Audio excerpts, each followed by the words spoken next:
Hi,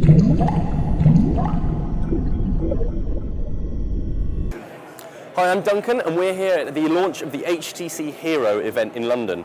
Now, this is a new smartphone. This is the third Android smartphone that HTC has brought out this year. Obviously, the first was the G1, and then earlier this year there was the HTC Magic, and this is the new one, the HTC Hero.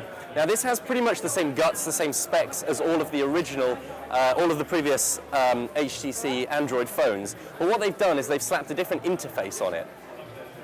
The interface they're calling Sense has plenty of different stuff that you can do so you can see what your contacts are doing at any one time.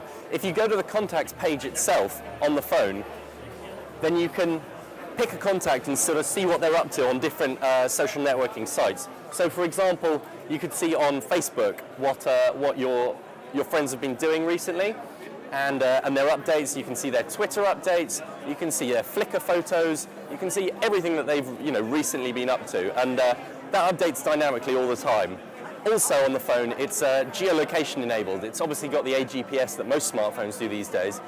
But what that'll do is it'll take effect on the home screen too. So here it tells us we're in Hackney. If we moved, say, Paris, everything would update so that it matches where your location is right at this moment.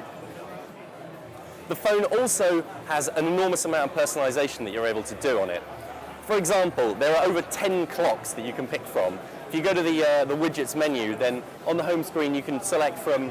Sorry, I stand corrected. There's 12 clocks that you can pick through on this phone, and you can also put a whole host of other widgets on the home screen that enable you to see what the weather is, for example. Your bookmarks, your favorite contacts, everything you could possibly want. Now, HTC say this handset differs in design completely from any other handset on the market, and we're not so convinced that's entirely true. As you can see, it has the very defined chin that the G1 had when it was launched, the 15-degree chin. But the company says that this offers you a very nice place to put your thumb when you're holding the handset in one hand, and it also means it curves nicely around your head when you're making calls. Other than that, it is quite an attractive device. On the side there, you've got volume control, up and down. On the top, you've got a very, very welcome 3.5mm headphone jack. Now, this is the first Android handset to have a 3.5mm headphone jack, and it's been something much requested by a lot of users. As well, it's the first Android handset to have multi-touch on it. Just like the iPhone, you can move your fingers a bit like that to make things bigger and smaller. On the bottom, there's the USB port that's standard for Android devices.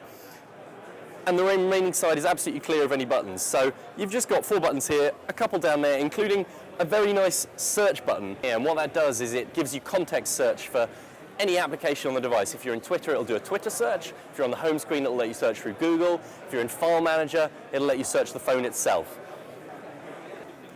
So there you go, the HTC Hero, the first Android handset with multi-touch and a 3.5mm headphone jack. We think it's quite impressive.